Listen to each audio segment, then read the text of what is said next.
PACS के चुनाव को लेकर लगातार सरगर्मियां तेज हो चुकी है। सभी पंचायत के प्रत्याशी जो 13 पंचायत में अभी इलेक्शन होना है 22 के, अपनी अपनी तैयारियां कर रहे हैं। इस बार आप किसके कंपटीटर के रूप में खड़ा रहेंगे, किससे टक्कर रहेगा आपका? देखिए, हम जो अपना छाप बनाए हैं, छवि बनाए हैं, इस हिसाब से तो हम अभी किसी को अपने टक्कर में नहीं समझ रहे हैं। कोई टक्कर देने के लिए अगर आया भी है तो उसको परिणाम में पता चल जाएगा। लेकिन बताना यही चाहेंगे कि पैक्स का जो स्थिति है, वास्तविकता क्या है, उसको संक्षेप में हम बता देते हैं आपके चैनल के माध्यम से। और आपके चैनल को मैं धन्यवाद भी करता हूं कि आप बहुत अच्छा कवरेज करते हैं। मामला ये है कि आज से 15 साल पूर्व हमारे मीनापुर पंचायत का एक ब्रांच खोली गई थी, जो कन्हड़िया बाजार में मास्टर मोइजुद्दीन साहब के मकान में। वहाँ हमसे जो पूर्व हमारे बड़े भाई फुरकान साहब, उनके बाद उनके मामा मकबूल साहब रहे। बहुत लंबे समय से वो लोग रहे और पैक्स को बहुत धरातल में डुबा दिए, क्योंकि बैंक में डिपॉजिट जो भी थी, जो भी बैंक में मजबूती थी, उन लोगों ने ऋण बांटकर डुबो देने का काम किया। क्योंकि कन्हड़िया में जो समिति का पैसा को बांटा गया, पैक्स का पैसा का जो दुरुपयोग हुआ, उसका रिटर्न आज तक नहीं लौटा।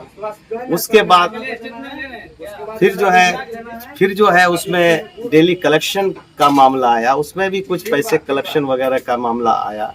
तो उसमें ये हो गया कि कुछ डिपॉजिट, अगर मान लीजिए कि किसी का 5,000 है तो उसको 4500 टका का लोन ही दे दिया गया। वो भी ऋण में, कर्जा में डूब करके वो भी पैसा आज तक डूबा हुआ है, जो नहीं लौटा समिति का। उसके बाद लोगों ने लंबे समय के बाद, उन लोगों के पूर्व के अध्यक्ष के लंबे समय के बाद लोगों ने मेरे पिताजी के को सुपुर्द में 5 साल के लिए किया। उन्होंने काफ़ी मेहनत मुशक्कत की। अकाउंट ओपनिंग में बैंक जो डूब गई थी, उसका डिपॉजिट के मामले में काफ़ी चिंतित रहे। किसी हद तक मामले को सुधार में लाए। आपको एक उदाहरण मैं बताना चाहूँगा कि जिस तरह भूमि विकास बैंक डूब गई, उसका कोई आज माए बाप का अता पता नहीं चल रहा है। ये इलेक्टेड पद होने के नाते, इसमें अध्यक्ष होने के नाते संपूर्ण रूप से जब 2004 में चुनाव हुआ, उस चुनाव के बाद से थोड़ा सा फिर हमारे बिहार के मुखिया माननीय नीतीश कुमार जी आए, तरह तरह के इसमें फैसिलिटीज देने का काम किए। और देने के बाद जो है उसमें जैसे धान अधिप्राप्ति का मामला हुआ, गेहूं अधिप्राप्ति का मामला हुआ, और दिगर जो है, अभी तो मक्का अधिप्राप्ति की भी बात बहुत दिन से चल रही है। और हम लोग बार बार इसका मांग उठाते आ रहे हैं कि धान, हमारे यहाँ मक्के की खेती काफी होती है, मक्के की अधिप्राप्ति पर बल दिया जाए। धान का मामला जहाँ तक है, धान अधिप्राप्ति एक ही काम पैक्स के माध्यम से अभी हो रहा है, जो है धान अधिप्राप्ति।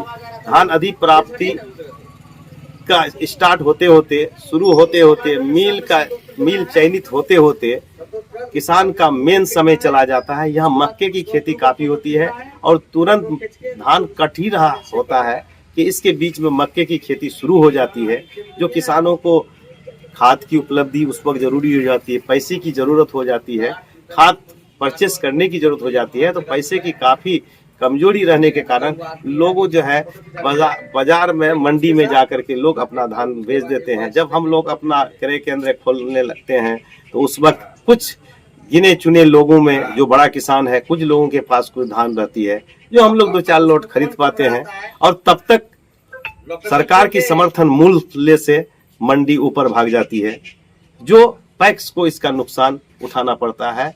और वो जो पैसा धान अधिप्राप्ति के लिए दी जाती है, तो ये कोई अनुदान नहीं है, ये कोई अलग राशि नहीं है, ये राशि बतौर अध्यक्ष को कर्जा के तौर पर दिया जाता है। इसका भी इंटरेस्ट समिति से लिया जाता है। और मिलर की मनमानी होती है, जो 5 किलो धान करता है, जो किसान देने से असमर्थ रहता है। 5 किलो धान काटता है और कैरेज वगैरह मिलिंग का जो है मनमाना चार्ज हो जाता है। यानी आज जिस भी पैक्स अध्यक्ष के पास अगर आप जाके पूछेंगे, बहुत लोगों को जमीन बेचने की नौबत पड़ी है। इसलिए इस सब को देखते हुए अभी संपूर्ण रूप से कार्य नहीं चल रहा है। बाकी बात रही कि नाबार्ड और रिजर्व बैंक जो इनसे ताल्लुक तोड़ लिया था, तो अभी नाबार्ड से जोड़ा गया है, जो नाबार्ड के माध्यम से CSC सेंटर दिया गया है और सब पैक्स में अभी नहीं हुआ है, स्टार्ट हुआ, उसका मैपिंग चल रही है।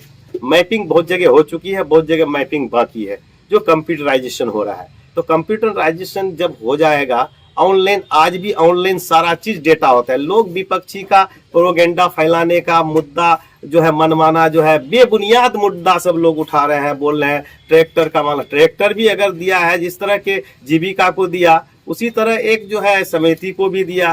तो इस जो है हरित किसान के माध्यम से दिया, तो उसमें जो है उसमें सब्सिडी जरूर दिया है, लेकिन उस पैसा का समिति या उसको वो ये जो है अध्यक्ष अपनी जाति चीज में नहीं यूज कर सकता है। उसको किसान को जोतना है खेत, उसी से जो है ड्राइवर को जो है ट्रैक्टर चालक को तनख्वाह भी, सैलरी भी देना है, जो सैलरी कितनी महंगी है, और मात्र सिर्फ वो खेत जोताई का थोड़ा सा काम होता है। थ्रेसर दिया है तो थ्रेसर में जो है अभी गेहूं और ये क्या कहते हैं सरसों का काम होता है, जो हमारे यहाँ सरसों गेहूं की खेती नहीं होती है। ये सब समस्या से है। अब ये सिस्टम में आने के लिए हम लोग ये 10 साल से जो कड़ी मेहनत किए हैं, इससे ATM चालू हो गया, इससे RTGS चालू हो गया, इससे जो है हम लोग जो अकाउंट ओपनिंग कराए, डिपॉजिट शून्य था, डिपॉजिट को आगे बढ़ाने का काम किए हैं।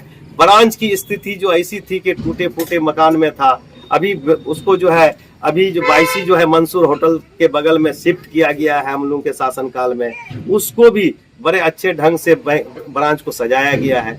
एक और बहुत अच्छी बात हम बता रहे हैं कि बैंक को वो स्थिति में लाया गया कि कोरोना काल में और नोटबंदी में जो लोगों को लाइन लगना पड़ रहा था, हमारा कोऑपरेटिव में किसी को लाइन लगने की जरूरत नहीं पड़ी। जिसको भी एक्सचेंज करना पड़ा पुराना नोट को, बड़े बखूबी अकाउंट खोला और बढ़िया से हम लोग उन लोगों को पैसा कोरोना काल में भी दिए, और हम लोग जो है ये क्या कहते हैं कि नोटबंदी में भी लोगों को टपला खाने के लिए नहीं दिए। ये सब हम लोग काम कर रहे हैं, लेकिन क्या कीजिएगा, अभी नए नए लोग आए हैं, बायोलॉज पढ़े नहीं है, जानकारी है नहीं, तरह तरह का प्रोपेगेंडा करके एक अच्छी छवि वालों को जो है तो धुमेल करने का काम कर रहा है। ऐसे बिचौलिया, ऐसे लोगों को समाज बढ़िया से जानती है, और इसको जो है समाज खुद और वोटर खुद इसको जवाब देगी। मोहम्मद मंजूर आलम, जदयू नेता, पैक्स अध्यक्ष, मीनापुर 22।